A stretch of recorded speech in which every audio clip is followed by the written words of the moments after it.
जीवन का एक ही उसूल रखें, यारी में गद्दारी नहीं और गद्दारों से यारी नहीं।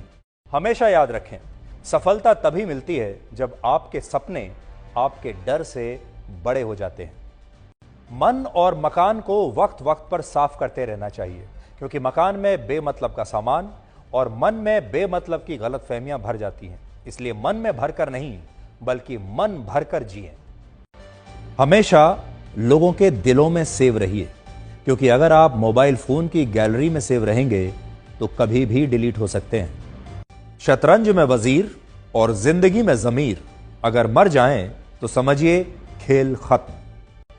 ये कलयुग है, यहां माता पिता जानते हैं कि वो रह तो रहे हैं अपने बच्चों के घर में, लेकिन वैसे नहीं जैसे बच्चे रहते थे उनके घर में।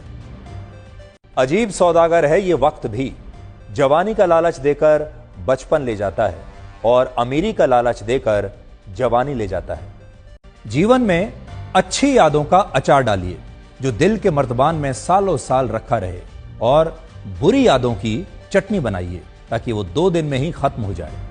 जिंदगी और चाय एक जैसी होती है, जैसे ही मजा आने लगता है तब खत्म हो जाती हैं। जीवन में आप कितने भी अच्छे कर्म कर लें, तारीफ तो शमशान में ही होगी। कड़वा सच यह है कि मृत्यु के बाद इंसान का सारा सामान दान कर दिया जाता है, लेकिन उसका कमाया हुआ सारा धन आपस में बांट लिया जाता है। जीवन एक कलम यानी पेन की तरह है। इससे पहले कि इसकी स्याही खत्म हो जाए, आप अपनी कहानी लिख दीजिए। छाता और दिमाग तभी काम करते हैं जब वो खुले हों, क्योंकि बंद होने पर दोनों ही बोझ लगते हैं। शिक्षा एक ऐसा वृक्ष है जो दिल में उगता है, दिमाग में पलता है और जुबान से फल देता है। जिंदगी को समझना बहुत मुश्किल है, क्योंकि कोई सपनों की खातिर अपनों से दूर रहता है और कोई अपनों की खातिर सपनों से दूर रहता है। कितनी अजीब बात है, आंखें तालाब नहीं फिर भी भर आती हैं, दिल कांच नहीं फिर भी टूट जाता है, और इंसान मौसम नहीं फिर भी बदल जाता है।